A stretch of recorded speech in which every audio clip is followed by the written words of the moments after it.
Hello students, how are you all? I hope you guys all are well. I'm your teacher Mona and today I'm going to discuss the adverbs. In our previous lectures we have discussed the parts of speech, we have discussed the nouns, we have discussed noun, pronoun, adjectives and now we will discuss the adverbs. So before starting the adverbs, I want to give the short introduction, the brief introduction of the adverbs. So in your previous years, you have learned about the adverbs and the adverbs. If you know anything about the adverbs, that you know that adverbs is showing the quality of the verbs. Okay, in the simple way, adverbs showing the quality of the other adverbs. It is showing the quality of the verbs. It is showing the quality of the adjectives. So in this way we can say the adverbs is showing the quality of the many other things, another adverb and verbs or the adjectives, and it has the broad criteria. Okay, and we have many adverbs in the English grammar, and as I told you always that a single word can play a different role according to the structure of the sentence.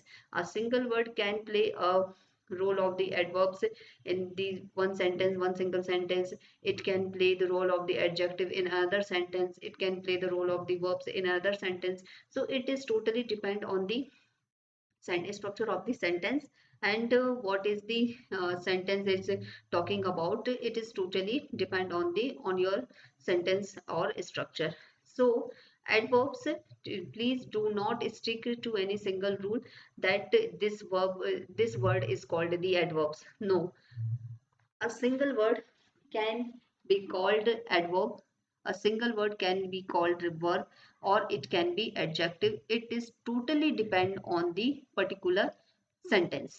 Okay, so don't please don't be strict to any single rule. So here we will discuss the adverbs. As I told you that adverbs are showing the quality of the other adverb or verb or the adjectives. That is called the adverb.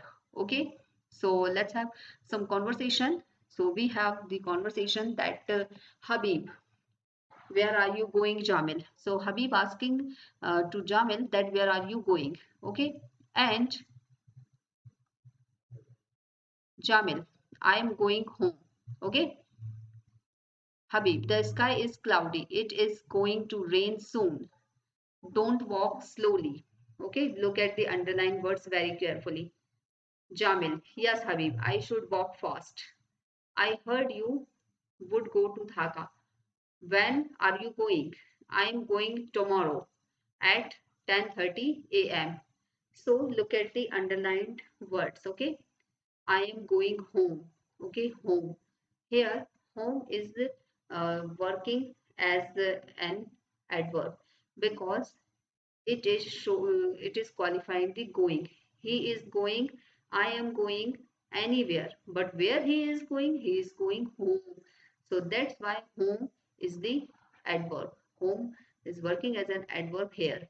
Okay, Habib, the sky is cloudy. Here cloudy is an adjective.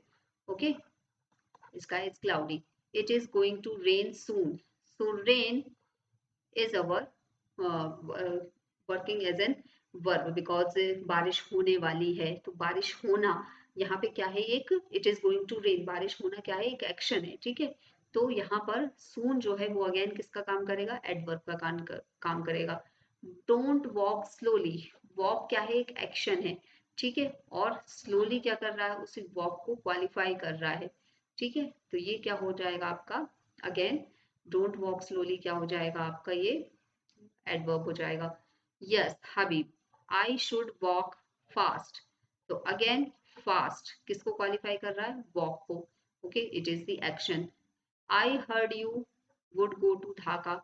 Okay, when are you going, I am going tomorrow. So he is going, it is decided. But when he is going tomorrow. So tomorrow at 10:30 a.m. is qualifying the going. Okay, it's showing the more information about the going. So that's why these all these words work as an adverb. सो जब भी हम लोग adverb की बात करते हैं तो adverb में हम लोग ध्यान रखेंगे कि वो एक पर्टिकुलर वर्ड वहां पर किसका काम कर रहा है। ठीक है, चलिए अब हमें एक और कॉन्वर्सेशन दी हुई है, हमें उसको रीड करना है। वो कॉन्वर्सेशन क्या है? Read the conversation again and fill in the following gaps to understand the action of the function of the verb. An adverb modifies a. So, as I told you, an adverb modifies a verb, adjective, or adverb. It tells us what and H and action takes place. चलो इसको कर, इसको इसमें कुछ समझ नहीं आ रहा क्या दिया हुआ है। Read the following short conversation. Notice the word in the bold and say what they refer: time, place, and manner. So adverb of time आप लोगों ने सुना होगा, adverb of place, adverb of manner. Okay, अच्छा यहाँ पर ये आ जाएगा, it tells us when, why और how an action takes place. ये आ जाएगा यहाँ पे। When did you call him?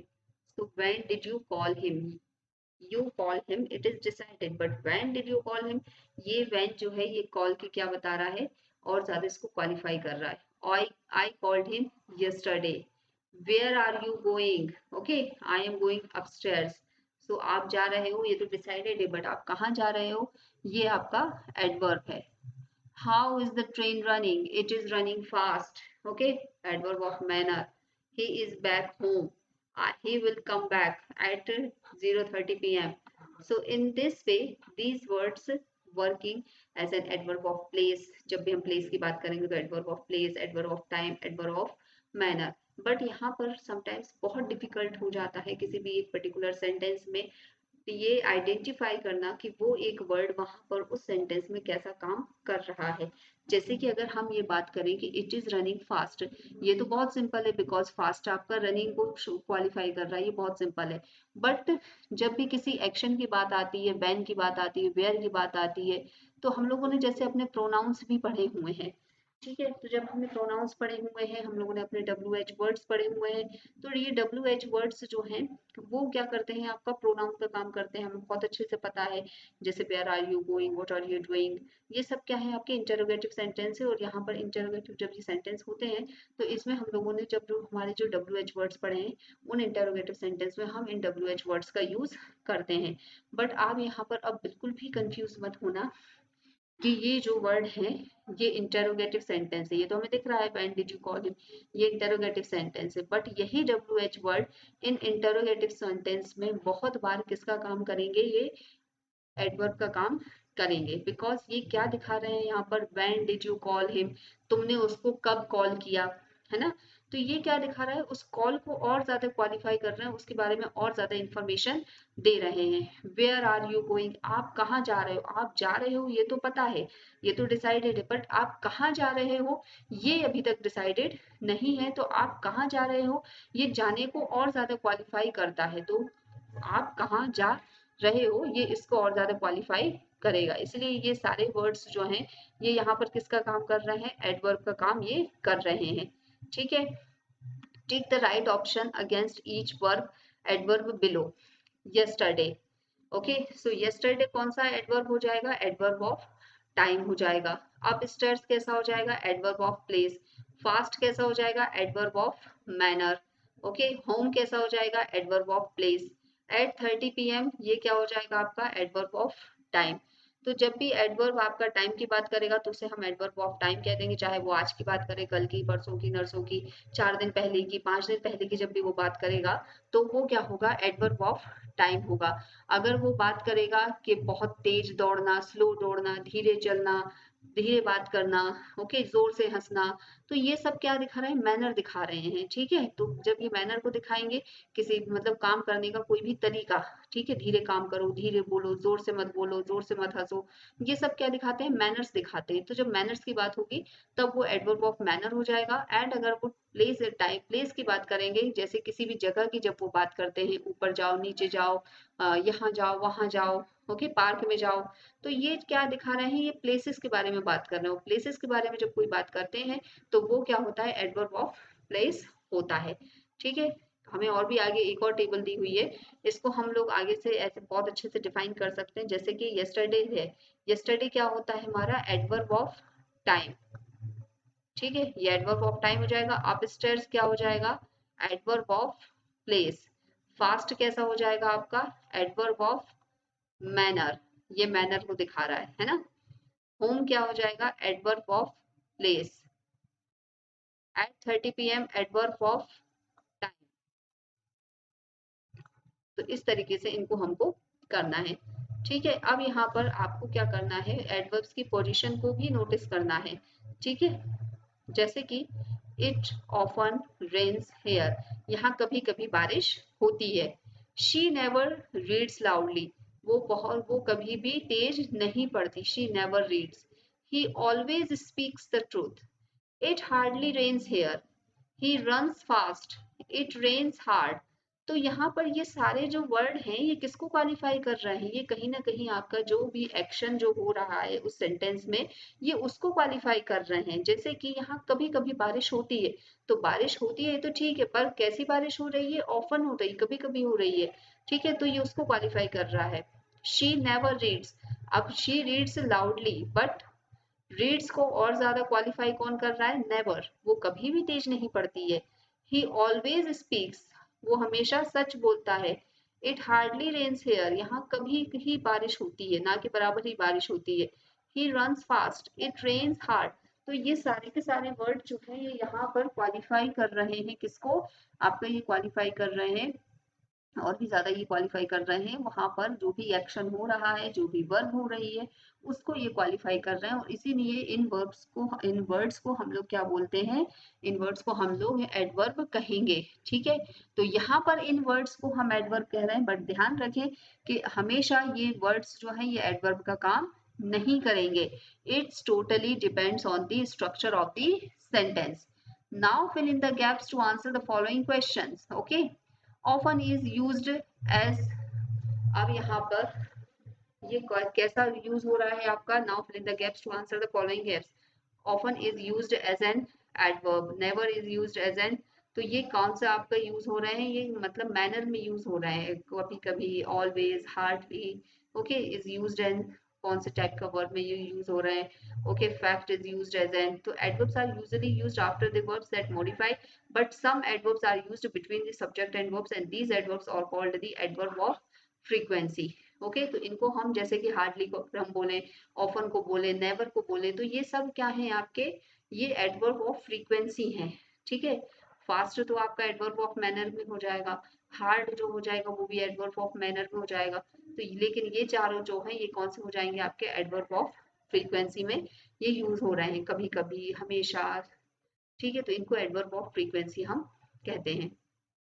Okay, so I hope you guys are getting my point, आपको बहुत अच्छे से समझ में आ रहा है कि यहाँ पर हम कहना क्या चाह रहे हैं और एडवर्ब्स हमारे क्या होते हैं। ठीक है, लेकिन आपको बहुत अच्छे से और भी तब समझ में आएगा जब आप लोग इन पर बेस्ड एक्सरसाइजेस को सॉल्व करेंगे। जितने ज़्यादा आप एक्सरसाइजेस को सॉल्व करेंगे उतने ज़्यादा आपकी अंडरस्टैंडिंग इनके साथ में होती जाएगी। ठीक है, तो एक्सरसाइजेस को सॉल्व करने के लिए ज़्यादा फोकस कीजिए। ठीक है, now look at the following conversation to see the function of the adverbs in bold. तो अब इस कॉन्वर्सेशन को देखेंगे और यहाँ से हम एडवर्ब्स को और भी ज्यादा समझने की कोशिश करेंगे। Okay, the girl is the girl is fairly clever. So the girl is clever, ये क्लेवर क्या दिखा रहा है यहाँ पर, ये एडजेक्टिव है। ठीक है, गर्ल इज क्लेवर ये एडजेक्टिव है, बट फेयरली उसको क्या कर रहा है, और भी ज्यादा क्वालिफाई कर रहा है। ठीक है, तो गर्ल जो है वो फेयरली क्लेवर है, ये एडजेक्टिव की क्वालिटी शो कर रहा है, इसलिए ये फेयरली क्या है यहाँ पर, एडवर्ब है। यू आर क्वाइट राइट, आप राइट हैं, आप सही हैं, but you are quite right ये अगेन एडवर्ब का काम करेगा।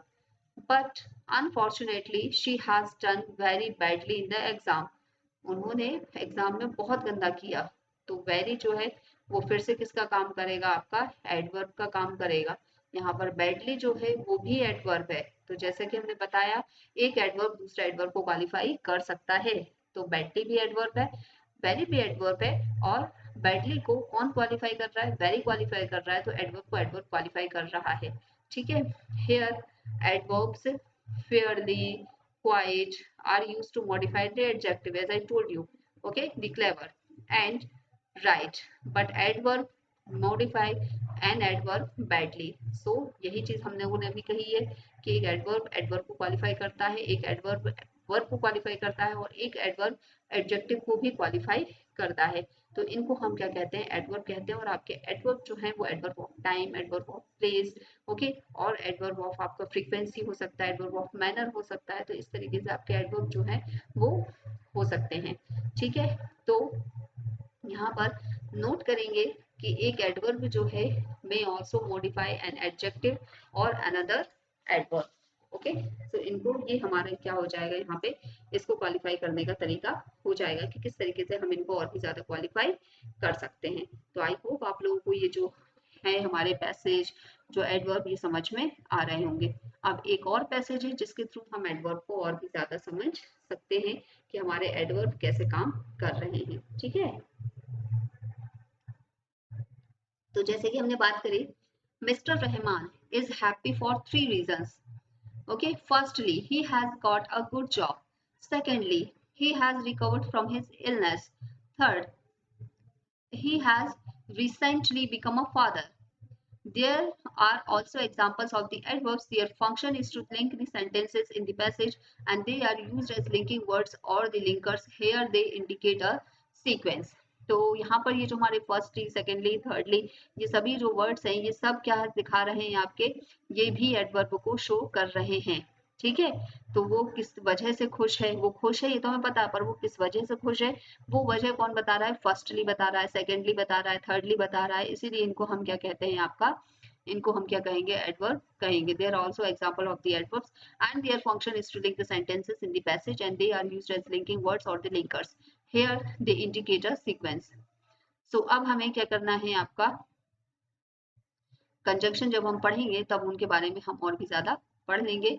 लेकिन अभी हमें हमारे पास एक और एक्सरसाइज है जो कि हमें यहाँ पर फिल करनी है कि हमारी एक्सरसाइज क्या कहती है। ठीक है, mister Azad is a very busy man. He lives in currently lives in Rajshahi. He, हम लोग यहाँ पे currently लगा सकते हैं, currently lives in Rajshahi.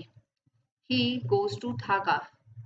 He often goes to Dhaka and lives there in his flat. He also goes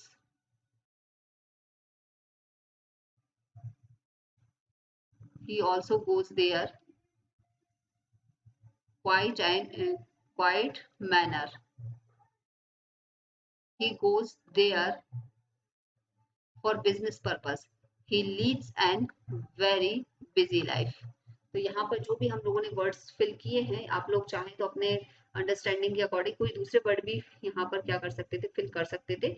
ये सब depend करता है आपकी अपनी अंडरस्टैंडिंग पर कि आपका जो है माइंड ऑफ लेवल जो है वो क्या है, लेवल ऑफ माइंड क्या है, आप किस तरह से सोचते हैं उस पर डिपेंड करता है। तो हमें जैसा समझ में आया हम उस तरीके से करते हैं, हम जैसा सोचते हैं हम उस तरीके से इस एक्सरसाइज को सॉल्व करते हैं। आप जैसा सोचते हैं आप उस तरीके से इस एक्सरसाइज को सॉल्व कर सकते हैं और आप लोग कोई दूसरे वर्ड्स भी यहाँ पर फिल कर सकते हैं। It totally depends on you.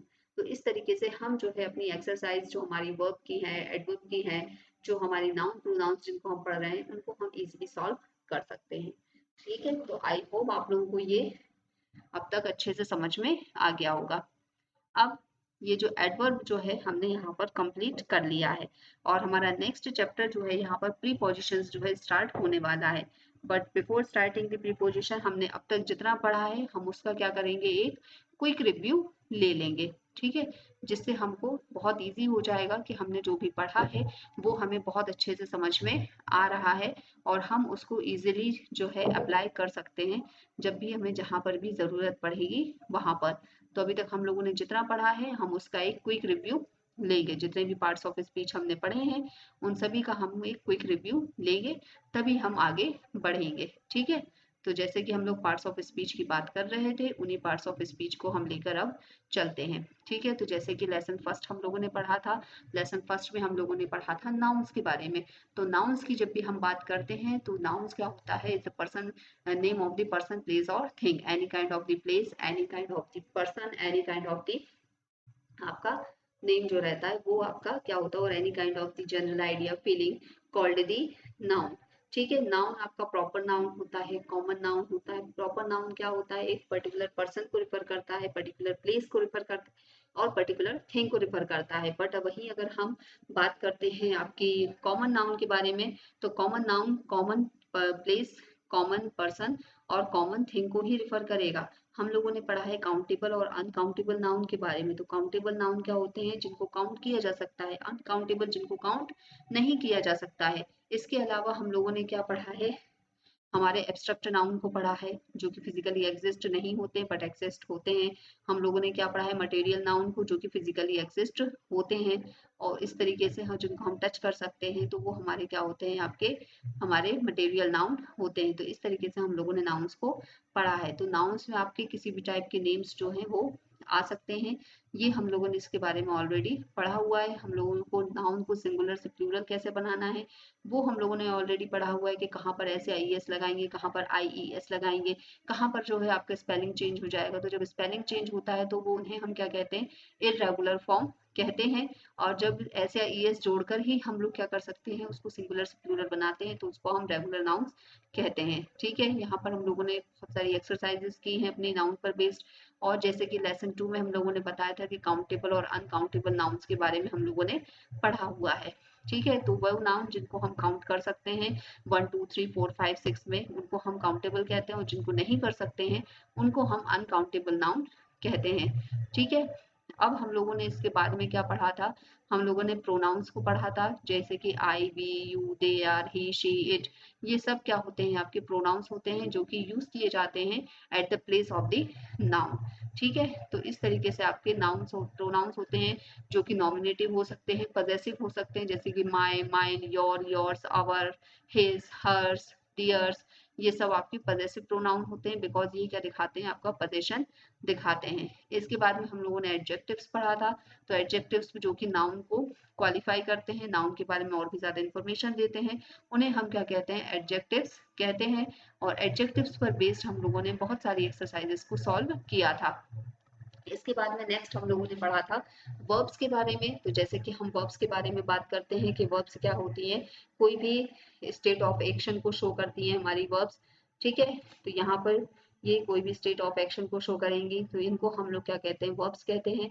जैसे कि चलना, दौड़ना, खेलना, कूदना, भागना, ये सब क्या होती है, हमारी वर्ब्स होती हैं। तो जहाँ पर भी कोई भी एक्शन आएगा वो क्या हो जाएगा, आपका वर्ब्स हो जाएगा। ठीक है, हमारी कुछ रेगुलर वर्ब्स होते हैं, जो कि नॉर्मली हम इनको पास्ट और पास्ट पार्टिसिपल में चेंज कर सकते हैं ed लगाकर। बट कुछ वर्ब्स ऐसी होती हैं जिनको हम ed लगाकर पास्ट या पास्ट पार्टिसिपल में चेंज नहीं कर सकते हैं, उनको हम इरेगुलर वर्ब्स कहते हैं। जैसे कि आपकी ये वाली वर्ब्स हो गई, अराइज, अरोज, अराइजन।